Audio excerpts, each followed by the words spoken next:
Hello and welcome to the next segment of the 2019 Late Cycle Roundtable series, where Fitch explores key issues and themes and their potential impact at a credit and macro level, as well as the credit risks across its global ratings portfolio. I'm Stephen Schwartz, head of Asia Pacific Sovereign Ratings. Today I'm joined by Andrew Fennell, director and our primary China analyst on the Sovereigns team, and we'll discuss China's policy response to its growth slowdown and effects of the global economy's late cycle behavior. Andrew, welcome to the program. Now, to get us started, China's GDP outturns have always been so stable. Does China even have an economic cycle to speak of? Hi, Steve. Yeah, actually, this is a question we often get from market participants who are somewhat skeptical about the stability of China's growth statistics. For example, the National Bureau of Statistics, they produce a quarterly real GDP growth series, and it dates back to 1992. And there's not one quarter of negative growth in the entirety of that series. But I think in our view, the headline real GDP growth series is not really the place to look if you want to understand China's economic cycles or the subsequent policy response. In fact, I might even go as far as to say that China goes through many boom and bust cycles, many boom and bust cycles all the time. Mm-hmm. And to understand these cycles, the best place to look is nominal GDP growth and a whole host of high frequency indicators such as property sales, fixed asset investment, credit growth, and the external sector. So for example, one really good place to start is nominal GDP growth, which in fact is very volatile and more volatile than many other countries that we follow in the region. And it gives you a pretty good indication of where we are in the business cycle in China. In addition, the property sector is also a good place to look. I think our analysis suggests that since 2007, China's gone through roughly 5 distinct property cycles, and usually it takes the form of very strong sales for a period of 1 to 2 years, followed by negative growth. Mm-hmm. So China does have a cycle after all. Now you mentioned a moment ago credit growth. What's been happening to the overall leverage ratio in China? Has it shown any signs of stabilizing following the government's deleveraging campaign?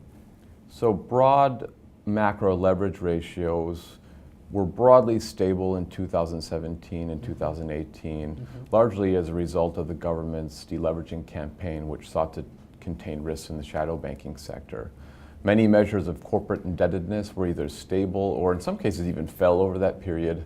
Household debt, however, continued to rise, particularly as mortgage growth was very rapid, and also other forms of household borrowing took off, such as credit cards. Now, if we fast forward to today, largely as a result of some of the growth pressures, due to the trade war with the United States and also the prior deleveraging campaign, we're starting to see that macro leverage ratios are starting to rise again. So for example, in 2018, nominal GDP and our measure of broad credit growth were broadly stable. But if you look forward to today, actually the April data for credit growth was just released. And we see now that broad credit growth, that gap between broad credit growth and nominal GDP growth is about 3 percentage points. So broad credit growth is higher than nominal GDP growth now, which means that broad leverage is rising again. Okay. Now within the overall stock of credit flows, we need to be mindful that the forms of borrowing may be changing, but we need to distinguish here between changes due to classic signs of late cycle credit behavior on the one hand, versus more structural factors associated with China's capital market deepening, such as its development of its bond market on the other. What are your thoughts on this? Well, we're definitely seeing more foreign investor interest and participation in China's capital markets, partially as a result of these liberalization efforts that you're mentioning, but also due to index inclusion. And now this timing is quite good for China, because it is experiencing a significant narrowing of its current account surplus.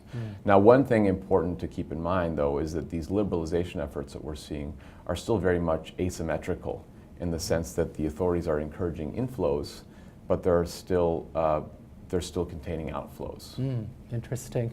Now, you mentioned the current account surplus has been narrowing. It wasn't that long ago that China was running year after year very large current account surpluses. What's your outlook now for the current account and for the economy more generally? So we have the current account surplus going to basically zero this year, and then we have that dipping slightly into negative territory in 2020.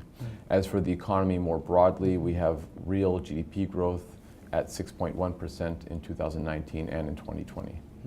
Okay, now what does all of this mean? The policy stimulus, your growth outlook, the narrower current account, what does it all mean for our sovereign credit rating going forward? And specifically, what factors and indicators should we be watching the remainder of the year? So the degree of policy easing, in particular credit policy, is probably the most important consideration for us at this moment in how we view the sovereign rating. It's no mystery that China has relied on a very credit-intensive growth model over the past 10 plus years.